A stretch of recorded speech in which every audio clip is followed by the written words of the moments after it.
This is General Chemistry, Chapter 9, Part 2, the last part of the first semester of General Chemistry. Today we're beginning with the first law of thermodynamics. You actually already know this law, you just might not have known that it was called a law. Energy can never be created or destroyed. Now in chemistry and in thermodynamics, you may be hearing these terms.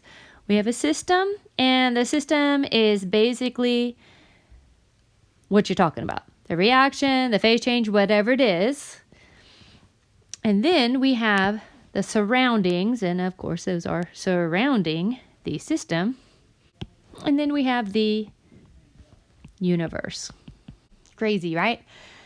Seems like an awfully small universe when you look at it like this. But you can also imagine surroundings being surrounded by other surroundings. We aren't getting that complicated here. We are just talking about a system and a surroundings, and the whole thing is the universe. So enthalpy was a term that came up at the very, very beginning, enthalpy, and it's a word to describe the heat content. And we use a Q. I think this blank would have been better to have been right here. But it's the heat content of a specific number of moles of a system. Its symbol is delta H equals Q over N. We're going to give a little bit more detail on this because it's also just Q. I'll explain at the beginning of the next section. And it's used to measure energy in a thermodynamic system. If we're talking about the system, we're talking about Q. If we're talking about a piece of the system, it's a piece of the total energy, and so we're dividing it by the moles. So if we wanted to know a piece of the energy of the system, it's the heat energy per 1 mole of reaction. And again, we're going to look at that on the next page. These are tabulated in places like charts. The values of these charts are measured at standard state. You should know standard state. If someone gives you an equation and they say something is at standard state, these are the two values. 25 degrees Celsius, which is 298 Kelvin, 0.15 Kelvin, and 1 atm, that's standard pressure. So standard temperature, standard pressure, both of those go under the phrase standard state. And all these tables are tabulated with standard state being in place, meaning room temperature and just normal pressure. Two big words to look at for enthalpy: exothermic and endothermic. These are really easy to tell the difference. I'm going to jump over to this part right here. For exothermic, H is negative. Now, do you remember when we were talking about Q's? Q's going out were things that were hot, and they were releasing energy. So for an exothermic reaction, it's a reaction that is negative, meaning it is going to release this energy. Now, for an endothermic reaction, delta H is positive, and that means that it wants to absorb energy.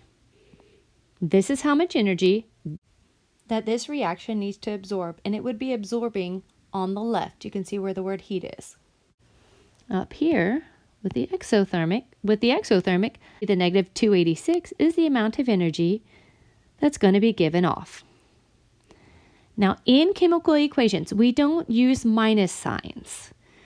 So even though we know that H is negative, we also know that it implies the idea of giving energy to something else. It's energy that's produced and can be passed on. So the way we write it, if we're going to express it within an equation, is we write it as a product. Notice it's on the right. Also, because we don't put the negatives in the equation, and seems confusing at first, but we're saying that we are producing this quantity. You can think of it as absolute value. We are producing this quantity of heat that's going out. And everyone understands that if you're putting heat as a product, that it means that it is a negative enthalpy and that the reaction is exothermic. Also, exo means out, if that's a helpful word for you. So in contrast, we have heat absorbed. So absorbed, it's released as a reactant. Notice, see over here, the word heat is a reactant, And again, we also write this one as positive because we don't put negatives in equations, but we understand that since this quantity is in the reactant position, this needs to be added to the reaction before it will be able to go to completion.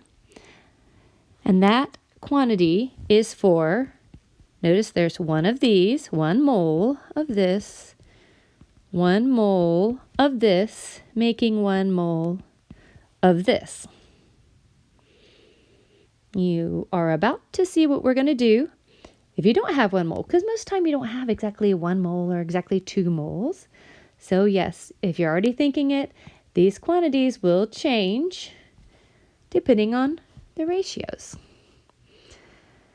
And one other little note, sometimes you get questions about combustion. You should recognize that combustion, same thing as burning, the using of oxygen. This reaction, it always gives off some kind of heat. You can feel, that it's giving off heat. So just note that combustion reactions are always exothermic, always, always, always. And then that means that the enthalpy of combustion is always going to be a negative value.